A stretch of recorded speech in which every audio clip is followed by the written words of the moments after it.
இப்போ நீங்கள் பார்த்துட்டு இருக்கிறது வேப்பிலை காப்பு வளையல். சீமந்தத்தப்போ அந்த சீமந்தம் பண்ணுற குழந்தைங்களுக்கு போடுவாங்க. இது போடும்போது என்ன ஆகுதுன்னா நோய் எதிர்ப்பு சக்தி இருக்குங்க. இந்த வேப்பிலை அது மட்டும் இல்லாமல் ஒரு பாதுகாப்பாகவும் இருக்கும். அன்போடு வரவேற்கிறேன். இப்போ குழந்தைங்க மாதமாக இருக்குது, அவங்களுக்கு வளைகாப்பு சீமந்தம் பண்ணும்போது வேப்பிலை காப்புன்னு ஒன்று போடுவாங்கங்க. நிறையா பேருக்கு தெரிஞ்சிருக்கும். அது எப்படி பண்ணுறதுன்னு வளையல பார்த்துக்கலாம். நாளைக்கு வேப்பிலை ஆடி ஒன்றுன்றதால அம்பாளுக்கு அப்படியே நான் வேப்பிலை மாலையும் சாத்துவேன். வாசலில் ஒரு வேப்பிலை கொத்து சொருகிறதும் ரொம்ப நல்லம் தரும். இப்போ இது எப்படி பண்ணுறதுன்னு பார்த்துக்கலாம். பாருங்கள், இந்த மாதிரி வேப்பிலை நான் பறித்து எடுத்துட்டு நல்லா பூச்சி இருக்கும், பறிச்சுட்டு நல்லா ஒரு இப்படி உதறிட்டு நல்லா அலம்பி எடுத்துக்கோங்க. இது எப்படி செய்கிறதுன்னு நம்ம பார்த்துக்கலாம்.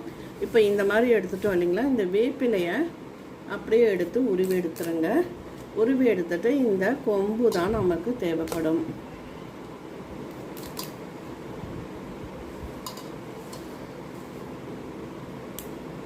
ஒரே அளவாக இருக்கிறது இருந்தால் கொஞ்சம் நல்லா இருக்கும் நமக்கு சுற்றி கட்டுறதுக்கு.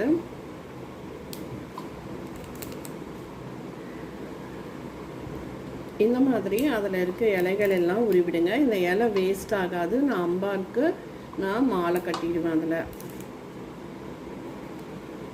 பாருங்க, இந்த மாதிரி கொம்புகளை நம்ம கலெக்ட் பண்ணி வச்சுக்கணும். எலசாக இருக்கிறதெல்லாம் விட்டுடுங்க. நல்லா பெரிய கொம்பாக நீளமாக இருந்தால் கிடச்சா எடுத்துக்கோங்க.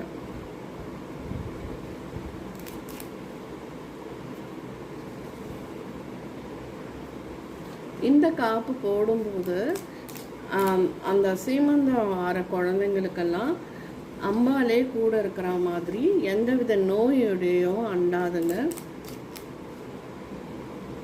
இதை பாருங்க, இந்த அளவு 11 குச்சி எடுத்திருக்கேன் நான். இப்போ இதில் எக்ஸ்ட்ரா இருக்கிறது எல்லாத்தையும் நம்ம கட் பண்ணி எடுத்துடலாம்.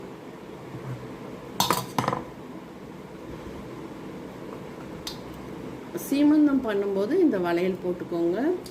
இப்போ இந்த கொம்பெல்லாம் நம்ம கட் பண்ணி எடுத்துடலாம்.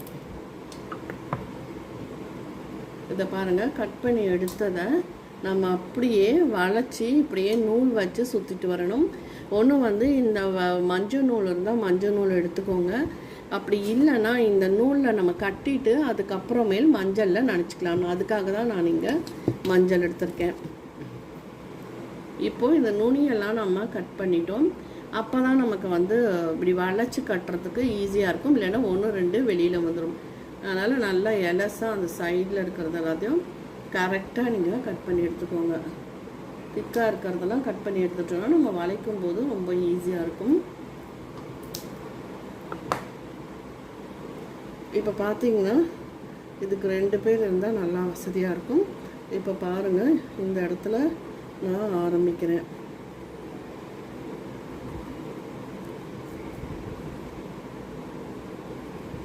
ஆரம்பித்து இப்படியே சுற்றிக்கிட்டே வரணும். இது பெரிய கொம்பாக இருக்கிறதால நம்ம எக்ஸ்ட்ரா ஃபிட்டிங் தேவையில்லை. இப்போ பாருங்க, இந்த மாதிரி வளைச்சி வேப்பிலை காப்பு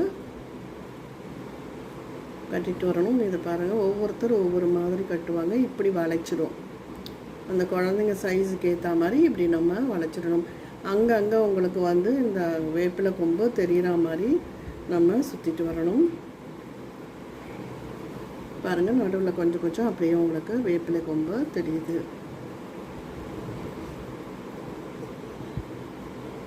அதனால தான் நான் விட்டு விட்டு உங்களுக்கு சுற்றினேன்.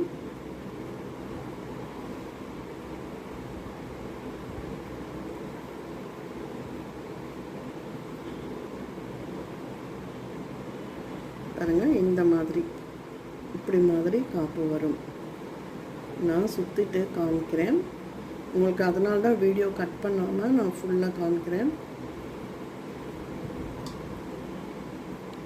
இதை பார்த்திங்கன்னா இதையும் நம்ம ஜாயின் பண்ண வேண்டியிருக்கும். அதனால் இந்த இடத்துல நல்லா ஃபிட்டிங் கொடுத்துட்டு நல்லா டைட் பண்ணிவிட்டு, நிறைய பேருக்கு இந்த மாதிரி செய்ய தெரிஞ்சிருக்கும். நம்ம கிராஃப்டில் பண்ணும்போது கொஞ்சம் நான் 4 நூலை கட் பண்ணிக்கிறேன்.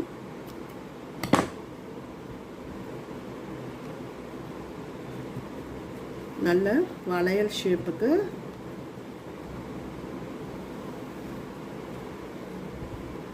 பாருங்க.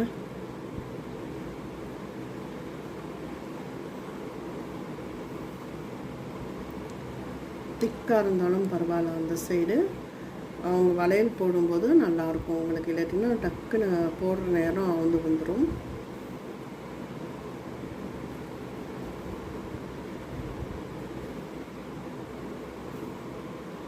பாருங்கள், நல்லா டைட்டாக காப்பு கட்டியாச்சு. உங்களுக்கு தண்ணியில் நனைக்கும் போது அந்த ஷேப்புக்கு வந்துடும்.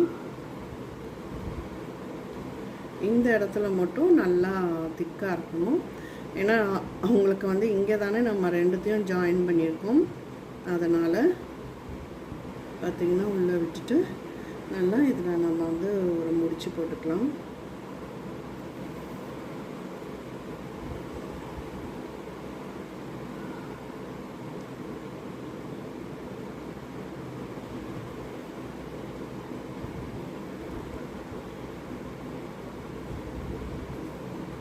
இது ஆகுறாத மாதிரி இதுக்குள்ளேயே வச்சு ஒரு லேசாக ஒரு முடிச்சு போட்டுக்கோங்க. இப்போ பாருங்கள் எப்படி ஒரு மங்களகரமாக இருக்கும் கொஞ்சம் நேரத்துலேயே இந்த வளையல். அதே மாதிரி ஒரு 1-2 முடிச்சு போட்டுக்கோங்க. இப்போ பார்த்திங்கன்னா நம்ம காப்பை கட்டிட்டோம். நூலை நம்ம கட் பண்ணி எடுத்துக்கலாம்.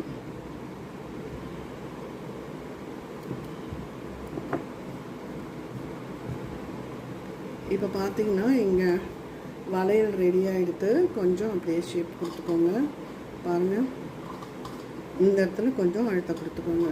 இப்போ பாருங்கள், இதை தண்ணியில் நனைச்சிட்டு அப்படியே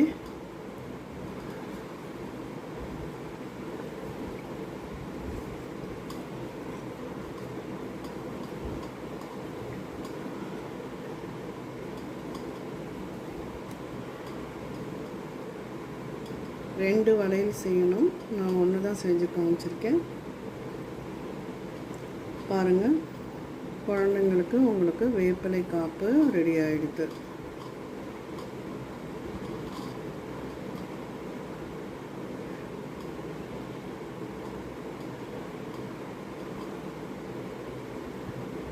இருக்கட்டும். இப்போ பார்த்தீங்கன்னா ரொம்ப சூப்பராக உங்களுக்கு வேப்பிலை காப்பு ரெடி ஆகிடுது. கண்டிப்பாக சீமந்தம் பண்ணும்போது கண்டிப்பாக இந்த ஒரு வளையல் போடுவாங்க. அவங்கவுங்க பழக்கத்துக்கு ஏற்ற மாதிரி இது நீங்கள் போட்டுக்கலாம். கண்டிப்பாக இந்த வீடியோ உங்களுக்கு பயனுள்ளதாக இருக்கும்னு நினைக்கிறேன். கண்டிப்பாக இந்த வீடியோ பிடிச்சிருந்தால் லைக் பண்ணுங்கள், ஷேர் பண்ணுங்கள், சப்ஸ்கிரைப் பண்ணுங்கள். அடுத்து வேப்பிலை மாலை எப்படி கட்டுறதுன்னு நம்ம பார்க்கலாம். இப்போ இதோடு இந்த வீடியோ முடிச்சிருங்க. நன்றி, வணக்கம். சீமந்தத்துக்கு போடக்கூடிய வேப்பிலை காப்பு ரொம்ப ஈஸியாக சொல்லி கொடுத்துருக்கேன். கண்டிப்பாக மிஸ் பண்ணாமல் பாருங்கள்.